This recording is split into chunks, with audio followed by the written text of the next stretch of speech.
Olá, galera! Meu nome é Manuel, sou professor de Geografia e YouTuber e estamos aqui para mais um vídeo de Geografia. No vídeo de hoje, nós vamos falar sobre a ocupação brasileira no Haiti. Mas antes de nós entrarmos no tema, eu vou dar aqueles recados de sempre. Deixe o seu like, se inscreva no canal e ative o sininho, porque dessa forma você vai contribuir para que o canal chegue ao maior número de pessoas possível. Então vamos lá, galera!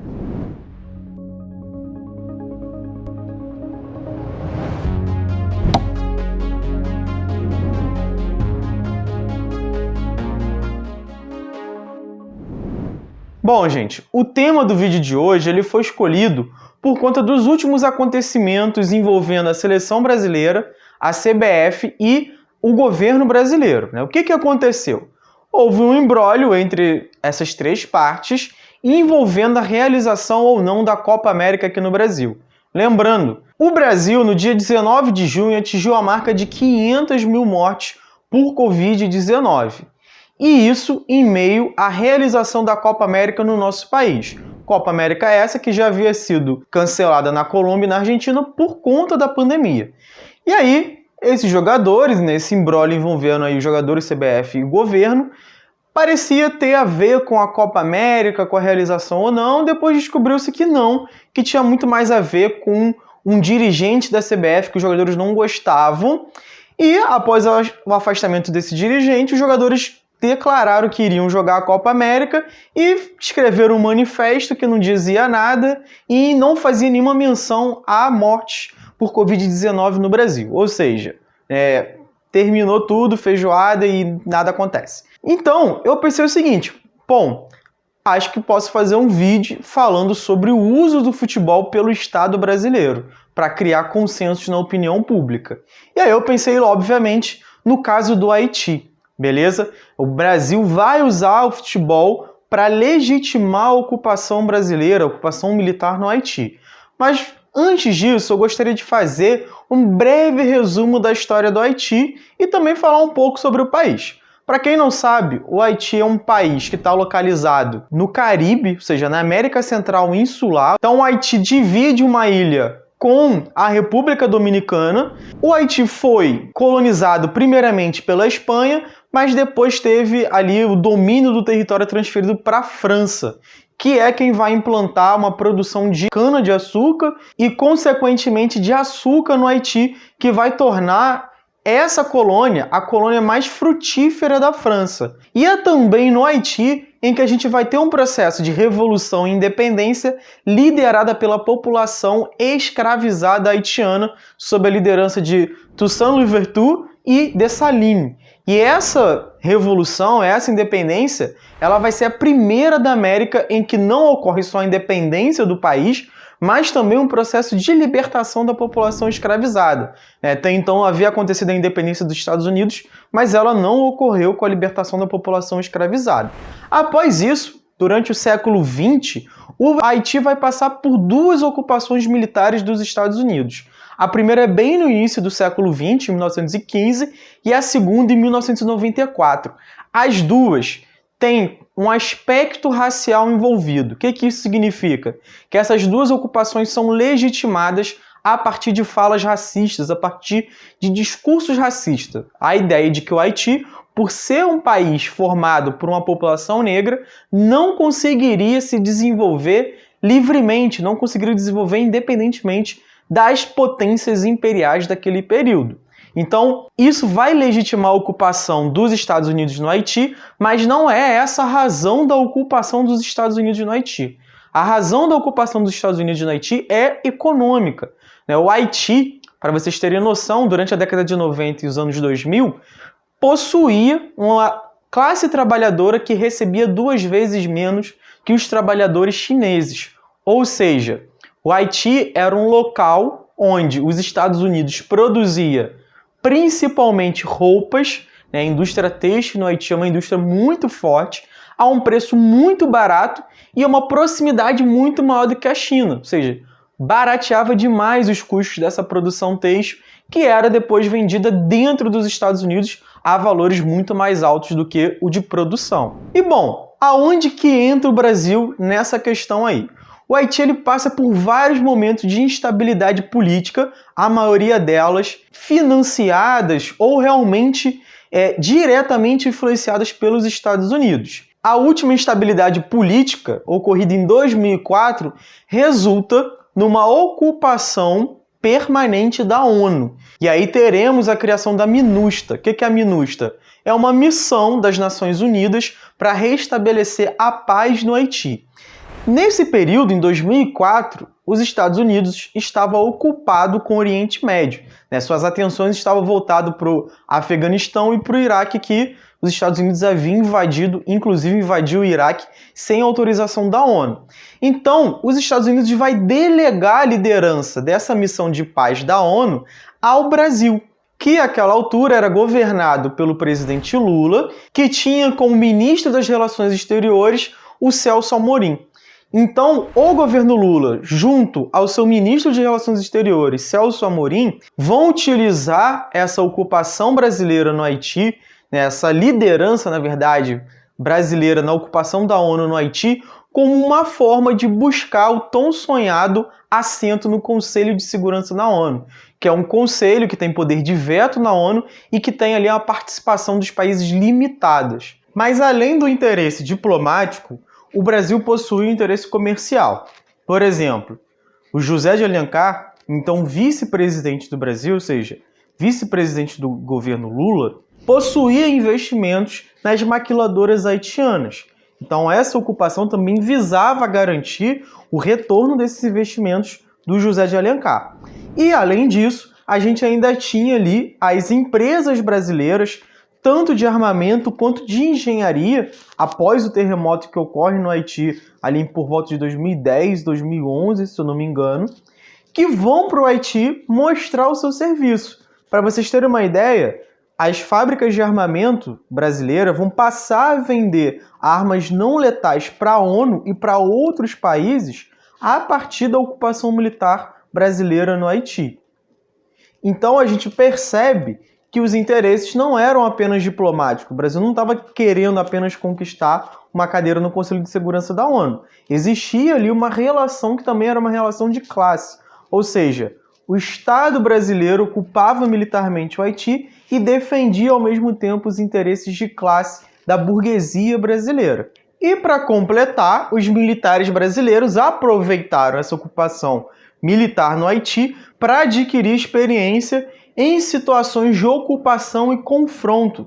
Não é à toa que após a ocupação militar brasileira no Haiti, as Forças Armadas brasileiras vão se fazer cada vez mais presente no cotidiano do brasileiro. Quem mora aqui no Rio de Janeiro, por exemplo, está muito acostumado em ver as Forças Armadas na rua, seja através dos GLOs, que são as operações de garantia da lei e da ordem, seja através da intervenção militar federal que ocorreu há pouquíssimo tempo aqui no Rio de Janeiro e que teve ali no período de intervenção, como notícia importante, a morte da então deputada Marielle Franco. Então esses eram os interesses envolvidos nessa ocupação no Haiti. Como foi a ocupação militar brasileira no Haiti? A ocupação militar brasileira no Haiti, ela vai ser qualificada por diversos órgãos de direitos humanos, universidades, militantes políticos, como uma ocupação extremamente violenta. As Forças Armadas brasileiras vão ser utilizadas, por exemplo, para controlar manifestações populares, como as que ocorreram em 2009, quando a população haitiana pressionava o governo para que houvesse o aumento salarial. Naquela época, o salário do trabalhador haitiano era de $2 e o aumento que a população pedia era de $5. Para vocês terem uma noção, o trabalhador haitiano naquele período recebia menos que um trabalhador chinês, que era constantemente propagado pela mídia como trabalhador que trabalhava em condições análogas à escravidão. Ou seja, se o chinês trabalhava em condições análogas à escravidão, a gente poderia dizer que o trabalhador haitiano era praticamente um escravo. Além disso, nós vamos ter a Operação de Cité de Soleil, que é uma operação militar brasileira que vai deixar no total 26 mortos em apenas um dia de operação. E desses 26 mortos, 20 eram meninas adolescentes.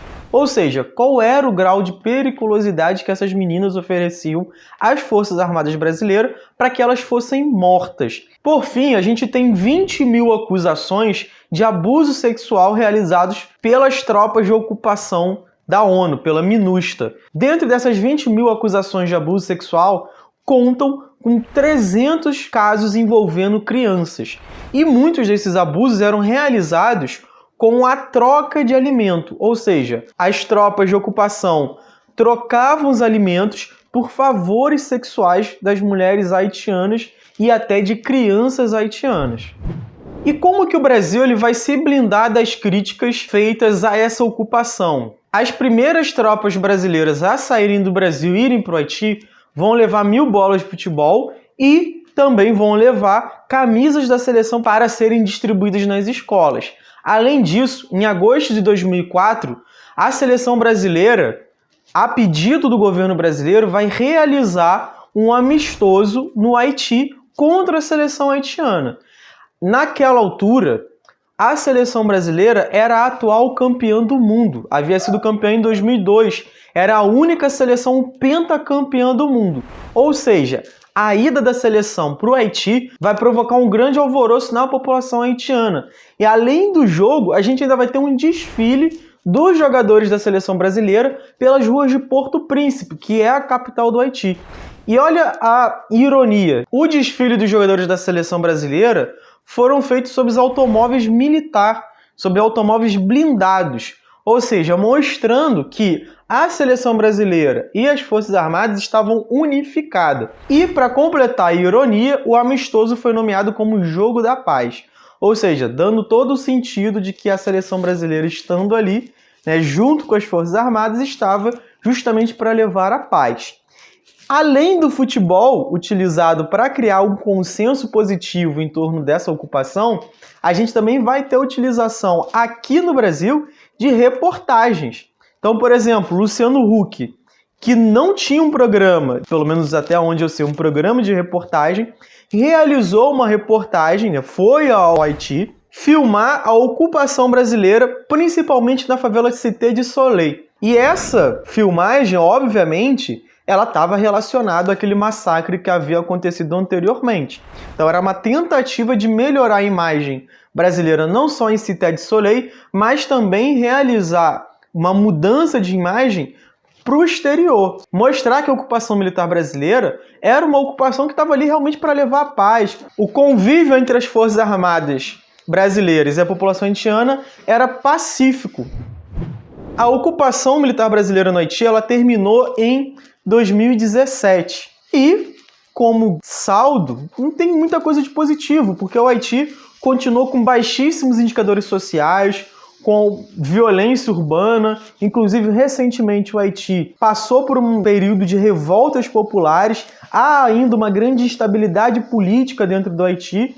E nada disso foi resolvido pela ocupação brasileira, nada disso foi resolvido pela MINUSTAH. Alguns de vocês podem estar estranhando por eu não ter utilizado dois conceitos das relações internacionais muito populares, que é o de soft power e hard power, que foram criados pelo intelectual Joseph Nye. O soft power, para quem não sabe, seria o poder brando, ou seja, o poder de influência, de sedução que uma nação tem, que geralmente se dá pelo campo cultural. Já o hard power seria aquele poder de coerção, estaria relacionado ao poder militar, ao poder econômico de um país. E para completar isso, a gente ainda tem o smart power, que é quando você tem um uso equilibrado tanto do soft quanto do hard power. Então, alguns pesquisadores, por exemplo, vão apontar que o Brasil soube utilizar o smart power no Haiti. Por quê? Porque usou o soft power através da influência cultural, utilizando a seleção brasileira, e usou o hard power, através da própria ocupação militar.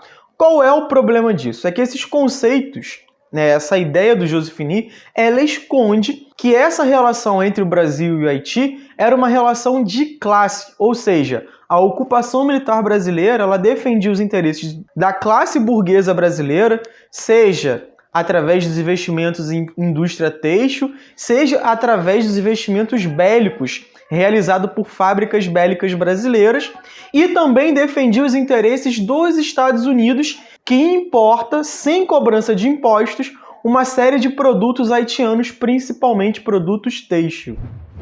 Bom, gente, eu espero que vocês tenham conseguido compreender o que eu quis passar nesse vídeo. Caso vocês tenham dúvidas, podem colocá-las no comentário que eu vou responder depois. Obviamente, esse vídeo não abordou tudo sobre a ocupação haitiana, porque não tem como abordar tudo. Vocês devem estar estranhando porque eu terminei o vídeo sentado, mas é porque aconteceu um problema aqui. Como Bruna gravou o vídeo dela sentado, que Bruna é minha esposa, eu também acabei gravando um vídeo sentado para não ter que ficar arrumando a sala novamente. Enfim, gente, até a próxima. Não se esqueçam de dar o seu like, se inscrever no canal e ativar o sininho. E até a próxima, pessoal!